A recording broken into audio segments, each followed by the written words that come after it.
अस्सलाम वालेकुम students, welcome to my YouTube channel easy solutions of mathematics. आज की वीडियो में हम करेंगे एग्जांपल नंबर 4।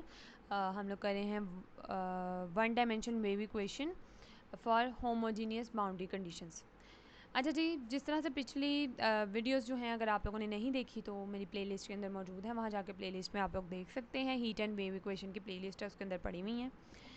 उनके अंदर मैं आप लोगों को सॉल्व करवाती नहीं हूँ। एक स्टैंडर्ड फॉर्म जो हमने पढ़ी थी कि यू का double derivative with respect to x is equal to 1/c² multiply by u का with respect to t double derivative होता था।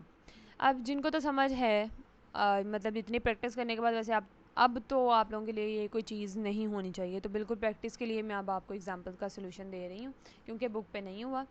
और जो बिल्कुल अभी नया नया करना शुरू कर रहे हैं या सिर्फ नोट्स बना रहे हैं और सिर्फ समझ रहे हैं, उनके लिए देखें आप थोड़ा सा कंफ्यूज करके कि यहाँ पे 1/c² होता तो ये हमारे पास स्टैंडर्ड फॉर्म होती उसकी वेव की, वन डायमेंशनल वेव की। तो अब जिसको नहीं पता वो कहेगा ले जी सी तो इधर, c² तो इधर पड़ा हुआ है, तो ये तो हमारी स्टैंडर्ड फॉर्म नहीं हुई। तो क्या हम लोग c² इधर मल्टीप्लाई हो रहा है, दूसरी तरफ जाकर डिवाइड नहीं करवा सकते? जब डिवाइड करवा देंगे तो हमारे पास अगेन वही इक्वेशन बन जाएगी। तो ये वही चीज़ है, इन्होंने वैसे c² इधर कंफ्यूज करने के लिए लेके आए हुए हैं। अदरवाइज़ ये बिल्कुल वैसे ही सॉल्व होना है जैसे मैंने आपको पहले करवाया था। एग्जाम्पल नंबर 3 में भी मैंने आपको डायरेक्ट सोल्यूशन से, जनरल सोल्यूशन से स्टार्ट करवाया था, और अब एग्जाम्पल नंबर 4 में भी मैं आपको डायरेक्ट जनरल सोल्यूशन से ही स्टार्ट करवा रही हूँ, क्योंकि इसकी मेन रीज़न ये है कि हमारे पास जो स्टैंडर्ड फॉर्म है उसको स्टार्टिंग से सॉल्व करने का तरीका वही है, और तकरीबन अभी तक वेव के सारे क्वेश्चंस में ही वेव की स्टैंडर्ड फॉर्म ही आ रही है, अभी तो कोई चेंजिंग आ नहीं रही।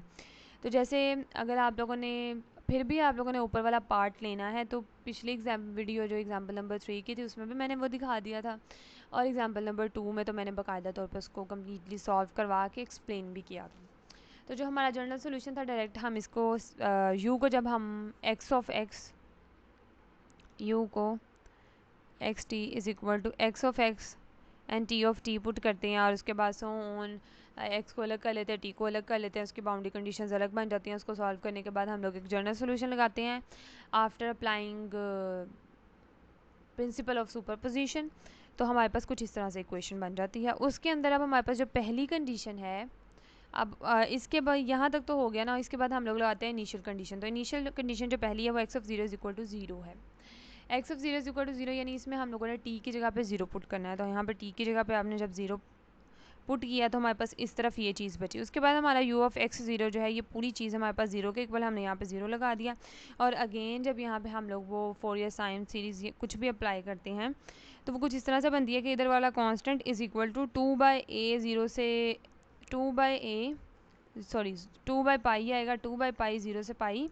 और जब ये वाला फंक्शन हमने उसके साथ लिखना है तो इसने पकड़ के सारी चीज़ को ज़ीरो कर देना। तो डैट्स वाई हमारा जो ए एन है वो इक्वल टू ज़ीरो आ गया। ये यहीं पे ख़त्म।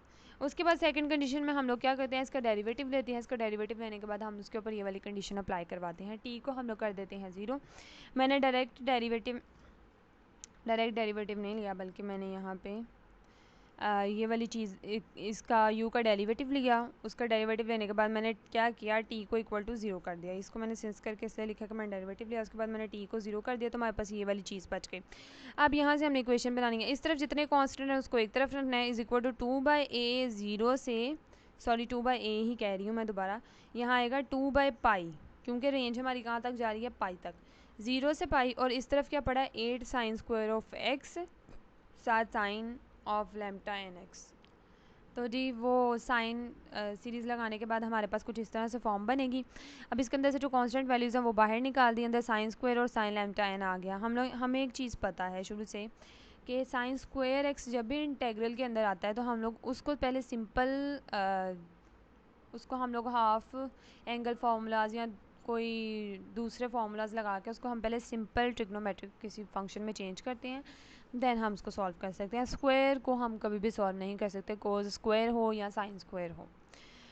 तो यहाँ पे स्क्वायर था, तो अब यहाँ पे पहले 8 बाहर चला गया, तो ये 2 और 8 हो गया। उसके बाद हमने क्या किया, इस 2 को हम लोग अंदर ले गए ताकि हम लोग इसका फॉर्मूला बना सकें। उसके बाद 2 साइन स्क्वायर हमें पता है कि 1 माइनस कोस 2x के इक्वल होता है, और ये ट्रिग्नोमेट्रिक फार्मूलाज आप लोग ऑलरेडी पढ़ चुके हैं। उसके बाद यहाँ से पे है मना हमारे पास एन सी पड़ा हुआ था, तो यहाँ पे मल्टीप्लाई हो रहा था, हमने साथ उसको भी इस तरफ ले आए हैं और हमारे पास 1 माइनस कोज और ये साइन लैम्डा n बन गया।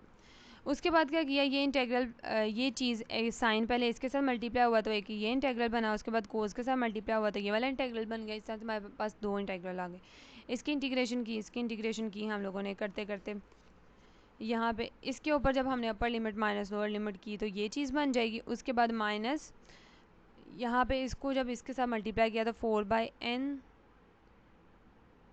पाई सी और 0 से पाई, उसके बाद cause alpha 2 cause alpha sign beta का जो फॉर्मूला होता है हमारे पास, हमने इसके ऊपर वो अप्लाई करना है। मोस्टली साइन के ही होते हैं। अच्छा जी, तो sine alpha plus beta x minus sine alpha minus beta x वाला फॉर्मूला हमने इस चीज़ के ऊपर पूरे के ऊपर अप्लाई कर लिया। देन हमने उसको क्या किया, फर्दर सॉल्व। अब जब इसके ऊपर इंटीग्रेशन अप्लाई होगी तो हमें पता है कि एंगल के जो अंदर जो वैल्यू पड़ी होती है अब इंटीग्रेशन करते हैं वो नीचे डिवाइड होती है। तो जब इसकी इंटीग्रेशन की तो minus cos 2n x divided by 2 plus n आ गया। उसके बाद 0 से पाई इसकी आ गई। उसके बाद जब हम लोगों ने इसको किया तो हमारे पास ये वाली चीज़ आ गई। उसके साथ हम लोगों ने लिमिट्स भी लगाते जाना है। ये आप लोग हाथ से करेंगे तो आपको समझ आएगी, देख के मैथ में कुछ भी पता नहीं चलता। अगर आप लोग कहें ना कि आप लोग देख लिया हमने, हमें तो सारी समझ आ गई, हम लोग बड़े मास्टर हो गए हैं, तो ऐसा कुछ भी नहीं होने वाला। अगर आप जब तक हाथ से नहीं करेंगे पेपर में आप लोग अटकेंगे, फंसेंगे और आपका क्वेश्चन फर्दर सॉल्व नहीं होगा, चाहे आप जो मर्ज़ी कर लें। और आप लोग गलती करेंगे ना तो आपको अपनी गलती भी नहीं मिलेगी, क्योंकि जिस बंदे ने प्रैक्टिस की हो ना तो वो फटाफट से ना अपनी जो गलती जहाँ पे भी उसने की हो ना उसको गलती का भी पता चल जाता है कि मेरी गलती कहाँ हो सकती है। जिस बंदे ने प्रैक्टिस ही नहीं ना की होती, उसने कहीं पे बड़ी गलती की हो, बड़ा ब्लंडर किया हो या छोटी सी गलती की हो, उससे फिर वो गलती नहीं मिलती, चाहे वो जो मर्ज़ी कर ले, हालांकि वो सामने भी लिखी हो जाए। ये मेरा पर्सनल एक्सपीरियंस है।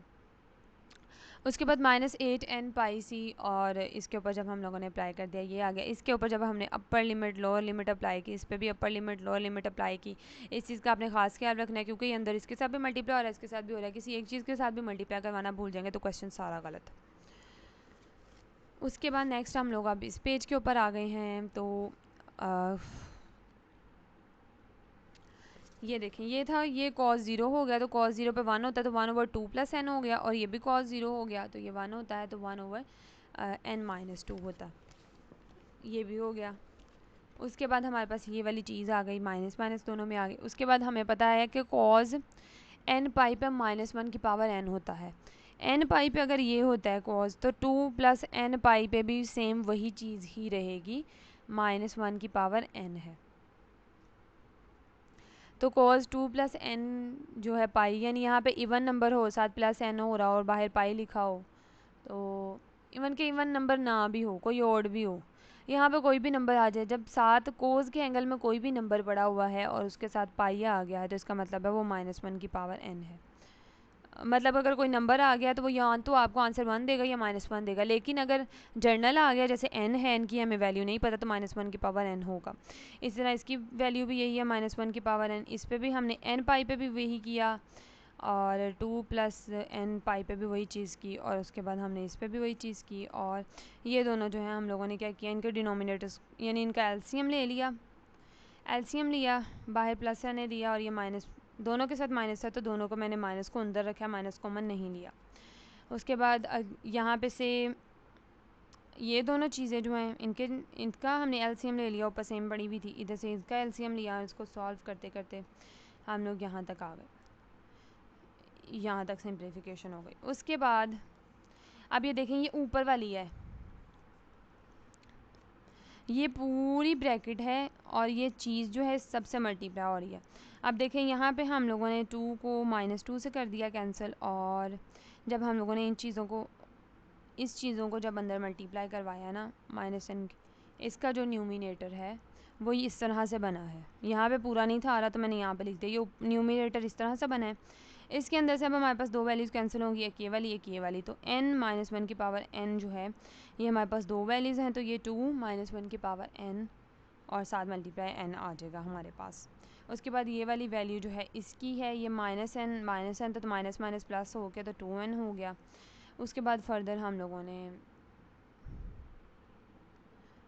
फर्दर हम लोगों ने इसको अंदर मल्टीप्लाई करवा दिया, इसको लिखा, इसको अंदर मल्टीप्लाई करवा दिया, तो हमारी फाइनल इक्वेशन ये वाली बनेगी। तो ये थी हमारी एग्जांपल नंबर 4। ये अब बी एन निकल आया ना, तो ए एन की वैल्यू 0 है और बी एन ये निकला है। तो आप लोग चाहें ना तो जो स्टार्टिंग में जनरल सोल्यूशन हमने निकाला है ना, तो आप लोग उसके अंदर बी एन की वैल्यू को पुट भी कर सकते हैं। उसके अंदर आप लोग पुट करके भी दिखा सकते हैं। मैंने सिर्फ बी एन तक वैल्यू निकाल दी है, इसको पुट कर लें जनरल सोल्यूशन में और आपका सोल्यूशन आ जाएगा। नहीं तो आप लोग लिख दें, जनरल सोल्यूशन लिख के साथ लिख दें A N is equal to 0 and B N is this, क्योंकि ये काफ़ी बड़ा है तो पुट करना मुश्किल भी हो जाता है। तो उम्मीद करती हूँ समझ आ गई होगी। स्टिल कोई क्वेश्चन है तो आप कमेंट सेक्शन में पूछ सकते हैं। नेक्स्ट वीडियो में आपको मोस्ट इंपॉर्टेंट एग्जांपल नंबर 5 करवाऊँगी।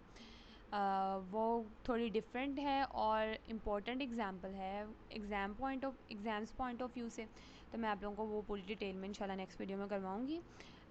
तब तक के लिए अगर आपने मेरा चैनल सब्सक्राइब नहीं किया तो प्लीज़ मेरे चैनल को सब्सक्राइब करें, वीडियो को लाइक करें, अपने फ्रेंड्स के साथ ज़्यादा से ज़्यादा मेरी वीडियोज़ को शेयर करें। Thank you so much.